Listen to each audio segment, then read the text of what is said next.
हाय दोस्तों, एक बड़ा अच्छा इंटरेस्टिंग टॉपिक्स के बारे में मैं बताने जा रहा हूँ। ये पूरे वर्ल्ड में इस बीमारी से जनरली लोग जो है ग्रसित होते हैं।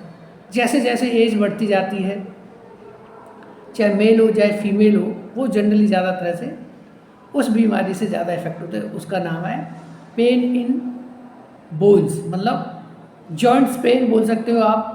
हड्डियों में दर्द हो सकता है, बॉडी में दर्द बता सकते हो, कमर दर्द जिसको लो बैक एक बोलते हैं, उससे पूरे संसार में लोग बहुत जल्दी से इफ़ेक्टेड हो जाते हैं। और इसको हम जनरली अगर एक नाम दें इसको तो ऑस्टियोपोरोसिस बोल सकते हैं और ऑस्टियोमलेशिया भी बोल सकते हैं। ऑस्टियोपोरोसिस से पूरे संसार में लोग ग्रसित हैं और वो सिर्फ एक ही कारण है कि लोगों का खाना पीना।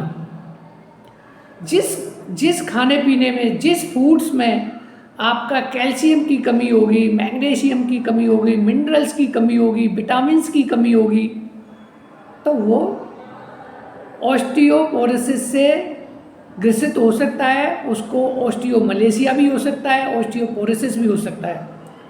ऑस्टियोपोरोसिस में क्या होता है, बोन बहुत कमज़ोर हो जाती हैं, विट्टिल हो जाती हैं, बोन्स की जो डेंसिटी कम हो जाती है, बोन्स का मास कम हो जाता है।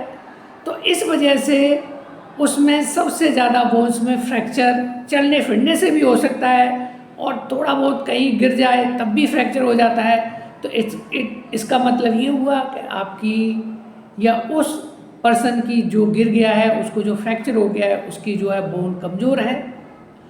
और ऑस्टियोमलेशिया भी एक ऑस्टियोपोरोसिस की तरह बीमारी है। इसमें क्या है, जो बोन्स हो जाती हैं वो सॉफ्ट हो जाती हैं, क्योंकि आपका जो डाइजेशन, आपका जो खाने पीने का system up to the mark नहीं है, जिससे कि आपकी हड्डी मजबूत हो, जिसमें सबसे ज़्यादा विटामिन डी होता है, उसके बाद कैल्शियम होता है और एक्सपोजर टू सनलाइट, इसका बहुत महत्व है। ऑस्टियोमलेशिया में भी बहुत महत्व है। ऑस्टियोपोरोसिस जो हड्डी कमज़ोर हो जाना, वीक हो जाना, उनके लिए। तो अभी क्वेश्चन आता है कि सबसे ज़्यादा जो इससे ऑस्टियोपोरोसिस से लेडीज़ ज़्यादा इफेक्टेड होती हैं। इसका कारण क्या है? कारण है मोनोपॉज। मोनोपॉज की वजह से लेडीज़ों में हड्डियों की कमज़ोरी बहुत ज़्यादा मिलती है और मेल्स में सबसे ज़्यादा जो लोग स्टेरॉइड लेते हैं, कॉर्टिकोस्टेरॉइड लेते हैं, स्टेरॉइड का सेवन करते हैं, जो जिम जाते हैं, जिनको अपना बॉडी में मास बढ़ाना है, तो वो स्टेरॉइड लेने से उसका भी बोन्स वीक हो जाती हैं। दूसरा, जो लोग विटामिन डी और कैल्शियम से प्रचुर फूड नहीं लेते, जैसे मिल्क नहीं लेते, फिश वगैरह है, नॉन वेज है, पनीर है, ये जो मिल्क प्रोडक्ट से जो चीज़ें बनी हुई हैं, अगर वो नहीं लेने के कारण से भी कैल्शियम की बॉडी में कमी आ जाती है, जिससे आपकी बोन्स और जॉइंट्स पेन में दर्द होता है और इजीली फ्रैक्चर हो जाता है। और हम लास्ट में बोल सकते हैं, जो स्मोकर हैं, जो चैन स्मोकर हैं, उनको भी देखा गया है कि उनकी भी हड्डियों में, उनके भी लो बैक एक, उनके भी पीठ में दर्द, कभी जॉइंट्स पेन, कभी किसी हड्डी में, कभी कहीं ऐसे दर्द महसूस हो सकता है। और दूसरा है अल्कोहल। जो लोग अल्कोहल लेते हैं उसका भी बड़ा जो है इफ़ेक्ट आता है कैल्शियम के एब्जॉर्प्शन पर, और तो उस वजह से उनका भी जो है ये जो हड्डी कमज़ोर हो जाती है। अब होता क्या है, जैसे अगर जिनको कैल्शियम की और विटामिन डी की कमी महसूस होती है, तो इसके साथ में सबसे ज़्यादा होता है टिंगलिंग, झंझनाहट होती है पैरों में, हाथों में। और दूसरा नमनेस, कोई चलने फिरने से थोड़ा बहुत सुई चुभ जाए या कुछ हो जाए तो महसूस नहीं होती, तो वो नमनेस टाइप की होती है। उसके साथ साथ में कमर दर्द सबसे पहले पकड़ता है। अगर जिनको विटामिन डी और कैल्शियम की कमी होगी, वो लो बैक एक से ग्रसित होगा, है, उसको सो करके उठेगा तो कमर दर्द महसूस होगा। और उसके साथ में जो एक होता है काइपोसिस मतलब क्या होता है, विटामिन डी और कैल्शियम की वजह से जो छाती के जो पीछे वाला जो हिस्सा है थोड़ा सा उभरा हुआ हो जाता है। इस वजह से विटामिन डी और कैल्शियम की कमी से ये चीज़ हो जाती है।